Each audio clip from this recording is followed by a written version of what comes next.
Hello there, Sev here from Motorhome Dealer Group, and welcome to this video guide on the Sargent EC970 control panel. Now this is a relatively new control panel from Sargent, at least at the time of recording this video. It's a fully touchscreen interface, very easy to use, very intuitive, and I think a lot of people will quite like using this control panel in their leisure vehicles. This video guide is going to get you up and running so you know what buttons to press and how to operate this control panel and make sense of the information it's telling you, so that you'll feel comfortable using this panel in your leisure vehicle.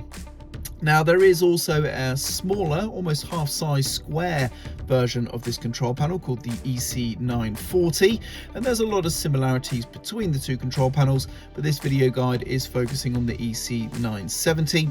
Also, depending on the sort of spec level or things fitted to your leisure vehicle, there may be some slight differences in options on these control panels. You might have slightly different lighting options and so on, but obviously just take from this video guide the general operation of the control panel and apply it to your panel in your own vehicle. We're not going to be covering any troubleshooting or problem solving in this video today. If you are experiencing any issues with your control panel, please read the manuals or seek the help of a technical professional. Like I say, this is really just a quick start video guide to get you up and running using this panel in your leisure vehicle. So let's get started. So this is the control panel in the standby state, if you will. There is some branding here on the main screen that may vary from vehicle to vehicle that it's installed in, but what you'll notice is that we have a power symbol here at the bottom, and if I press that, we're then granted access to the main menu. You can see it says home at the top, and throughout this panel you will see various screens we're in. There will always be a little home button we can press to return to this screen. On the home screen we do have the four main buttons we can interact with to go into the different areas that we can play with, which we'll be going through in this video. We have a power button, so we can of course also turn off again. We have a settings button, the cog down in the bottom right there, where we can access some settings. We can access the clock screen here using the clock, and I'll come on to that again in a bit more detail.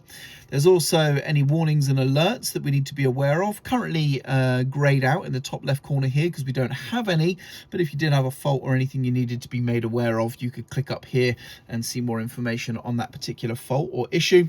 And also importantly, the question mark takes us to a very, very well made help menu. Now this exists on pretty much every page you go to. So for example, if I press the question mark on the lightings page, we now have how to use or make sense of the information on this particular page, and it will be specific to each page. So for example, if I go to the water page and press the question mark here, we can now see the help menu for that water page.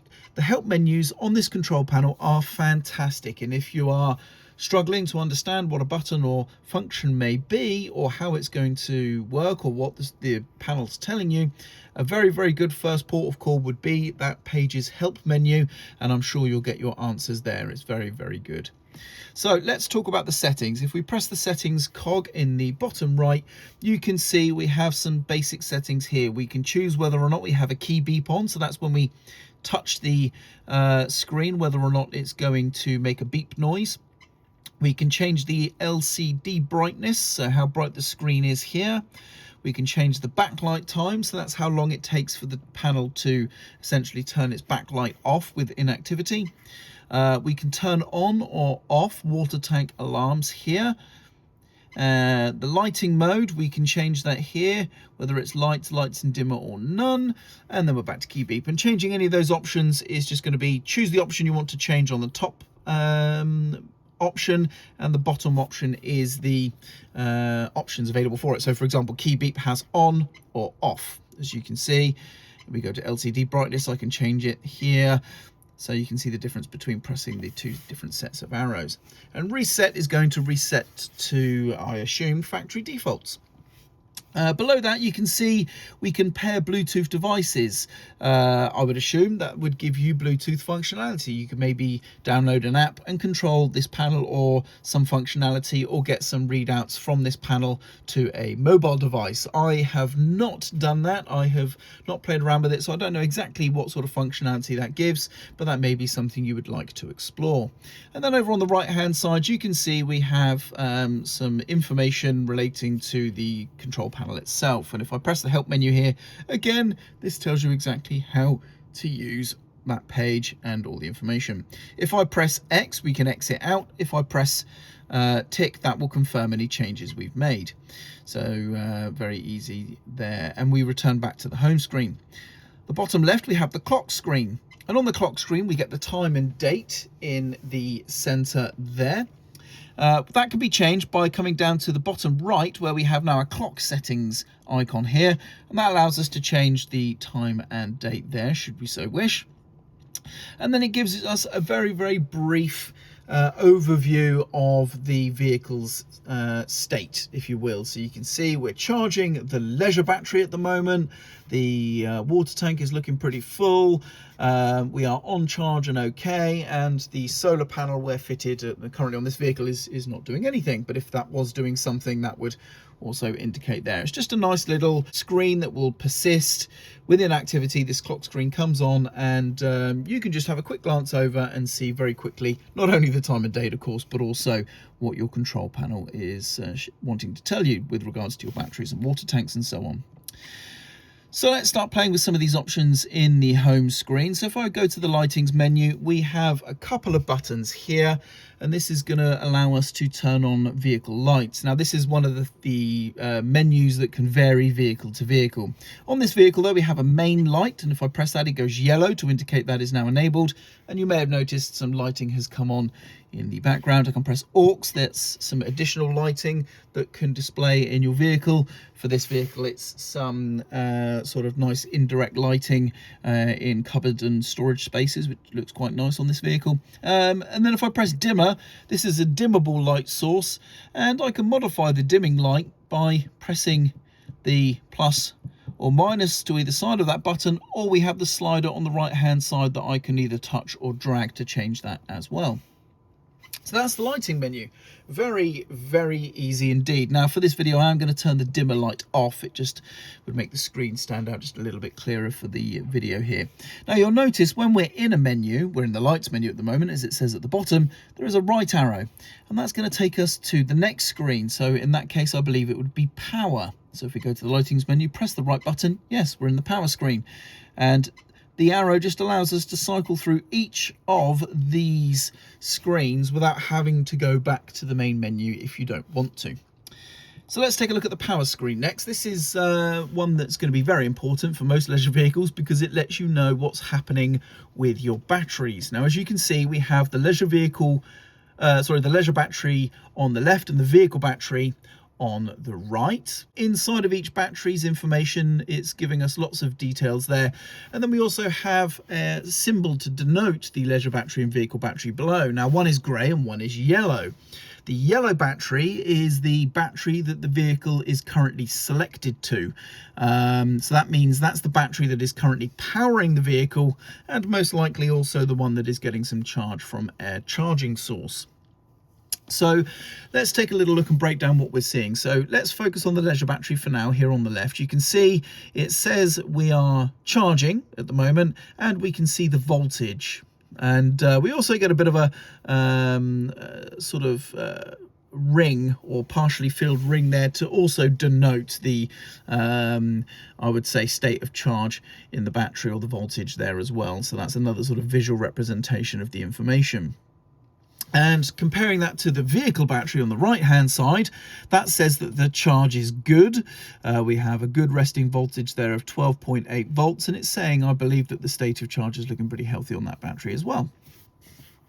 Now there is a little right arrow here at the very, very far side in yellow. If we touch that, we can actually see the charging information here. So this is all relating to the mains electricity. So you can see here, it says the capacity. We're at about 4 to 5% of the overall capacity, I assume, what we're pulling down the cable. And if we look at the help menu, it does say there the total of supply capacity being used. So yes, that's the amount of electricity we're demanding from our cable. Currently we're only utilizing about 5% of what we can pull down our mains lead at the moment. The actual current is given as a numerical value there in the top right. We're pulling just shy of an amp, at about 0.8 to 0.9 of an amp. And then we have a limit. We can actually self-impose a limit here if we want. So if we were to self-impose a 5 amp limit, you can see the capacity is now shot up. We're using about 18% of 5 amps. And we can change that limit to whatever we like, and that just means that if we were on a campsite, limited supply, or even just at home where we wanted to minimize or limit the amount of electricity our camper van can use, you can self-impose that limit there. So that's what that does. If I press the right arrow again, we're back to this page. Now, in the center of the batteries, we have the sort of what's happening to the vehicle. So at the moment, at the very, very top, grayed out, is the solar panel information. Now, this vehicle doesn't have a solar panel, but if you did have a solar panel fitted, this could show how much energy is being generated by the solar panel, and it would tell you as to which battery that's going to. Very much in the same way that in the middle, we have that indication for the mains powered battery charger that's on this vehicle. The mains powered battery charger at the moment, as you can see, is on, it's blue, it's highlighted, and it's putting in about 3.1 amps into the leisure battery, as you can see. And it's also now at the bottom indicating that we are, the load is on the leisure battery, but it's not giving us any numerical information here. Because we are on charge, essentially there is no net draw from the battery. At the moment, the battery is just charging because we're not pulling more energy out of the battery than we're putting in with that charger. So it's just saying here that that is the battery that's being used, but nothing is changing. Now, on this vehicle, I can disable the charger or turn it off temporarily, so we'll see how that indication changes when the battery charger is no longer on. So just bear with me 1 second while I flick that switch. Okay, and there you can see that the battery charger symbol has now grayed out as well, much like the solar panel one above it. And the load indicator at the bottom is showing that we are under load. We're still drawing from the leisure battery, as you can see, and we're drawing about 4.5 amps of current from the leisure battery. So this is what your system would look like when you are off grid. You are not connected to mains, or as in the case here, the battery charger is turned off or not working. But either way, when you are not being recharged, or the battery is not being recharged by either a solar panel or the battery charger, this is how your panel will indicate the state of charge in your batteries and what's happening by showing you the draw there on the battery and which battery is currently being used. Now, what we can also do is switch batteries on this particular panel and on this particular vehicle. If I press the vehicle battery, you're going to see that everything's switched over. We're now drawing from the vehicle battery, and we're taking about 3.8 amps from the vehicle battery. Now, I would not normally advocate for doing this because, of course, if we were off grid, that means we would be using our vehicle battery to power the leisure vehicle, which would then mean we probably won't be able to start the engine when we need to. So that's not a good idea. I do not recommend, when you're off grid, selecting the vehicle battery here. Always make sure you are on the leisure battery. However, when we are on grid or on hookup and the battery charger is running, that's absolutely fine, and you'll see why. I'm going to now turn the battery charger in this vehicle back on again, and I'll demonstrate what happens then when we press the battery swapping function. Okay, so the battery charger is back on, as you can see, and we are using the leisure battery again, as you can see there. The load indicator has disappeared because basically we're putting in more energy than we're taking out of the battery. Now look what happens when I select to the vehicle battery. You can see that that means we are switching to the vehicle battery just like before, but rather than take energy out of the battery, we're putting loads of energy into it. This battery is now the one that's on charge.